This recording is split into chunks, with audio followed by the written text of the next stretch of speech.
Hello and welcome to our brief tutorial. So I'm in Adobe Photoshop here. So we're just going to make a lower third. So I'm going to go File, New, and just bring over this here. So this is our kind of presets. So none of these are actually HD. So I'm going to give this a new name. So we'll call it LT for lower third.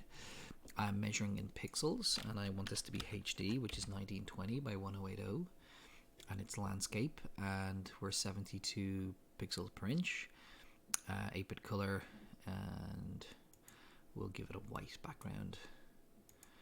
We're going to be getting rid of that in a minute. There are some advanced options about color space, but maybe we'll look at them another day. So for what we've got here, this is sort of our starting point, so we'll hit create. And we have this layer. So if you remember, we double clicked on the layer and we got this window here, which is sort of blending options. We're not actually interested in any of these. We're just going to hit OK and we'll get rid of this lock that was on the layer. So now I'm going to go select all, and then I'm going to press the delete key, and the white background is now gone, and I'm going to deselect. So what we can do here is we're going to make a lower third now. So I'm going to create a box, which will be sort of the lower third. So I'm going to create that there. And then underneath my paintbook tool, I've got a gradient tool. So I can pick a different type of gradient. So maybe we'll pick something like that there. And then we can, we'll see what that looks like if I just draw this straight. So we've got a whole bunch of rainbow colors, and as represented here, and it's transparent on either end. So maybe that's not what we're looking for. So maybe something a little more simple, a little simpler. So we'll take maybe this one here, black and white. Actually, we'll do just a two-tone color one, and we can bring that across there. Now, alternatively, what we can do is just go back to the start, which is this one here, and then we can use the colors that are selected down here. So if we were, I think we did this in class, we made a purple one, and we went from purple to white, which is sort of the kind of the biffy colors. So you could make this box here 1,000 different ways. We'll be looking in later sort of tutorials at how to make more advanced graphics that are animated, etc. And we'll do that in a 3D application. But for now, we're just going to work on something simple here. So let's zoom in a fraction. And what I'm going to do is I'm going to go select and then deselect. And I'm going to draw another box. Now, if I try and fill this in black, first of all, it won't fill in black. It'll only fill in partly. But what I want to do is I want to make a new layer.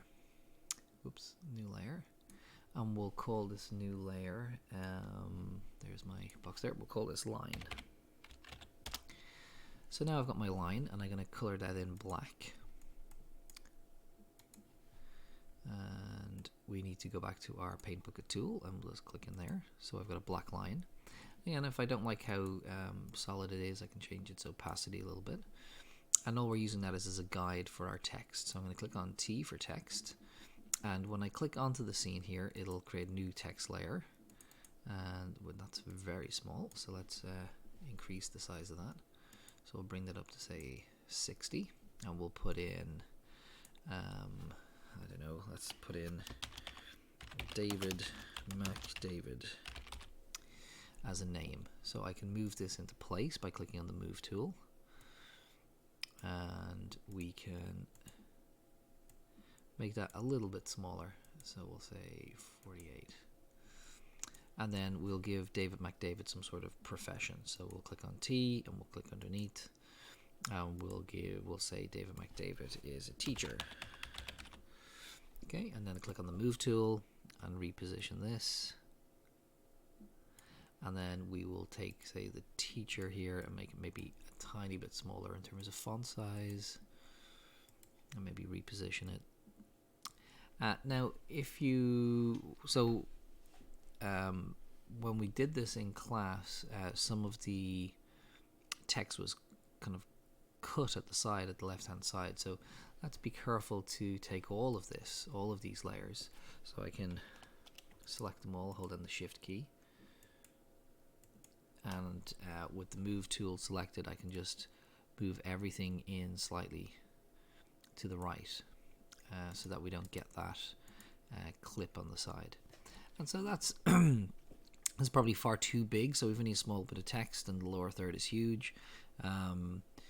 Quite often, you'll have David McDavid, and then maybe the topic that David McDavid's going to talk about.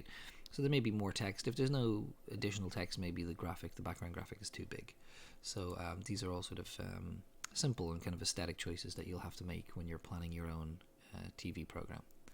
So the final step in this is to save it in a format that is compatible with the ATEM hardware that we use, the Blackmagic switcher. So we're going to go File and Save As, and it's a good idea to save it both as a Photoshop file, because then that will retain all of these layers, and then you can come back and edit it later. So I would suggest you do that, so you record it as a Photoshop file and just archive that. But the file we'll actually use will be this type file type here, which is a PNG.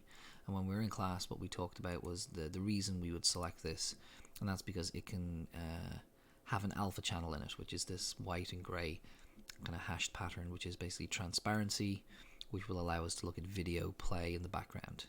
So if I hit save here, it'll give me a pop-up saying what sort of file do I want, and I'll just pick the largest one here because they're not very big anyway, or at least not compared to video files.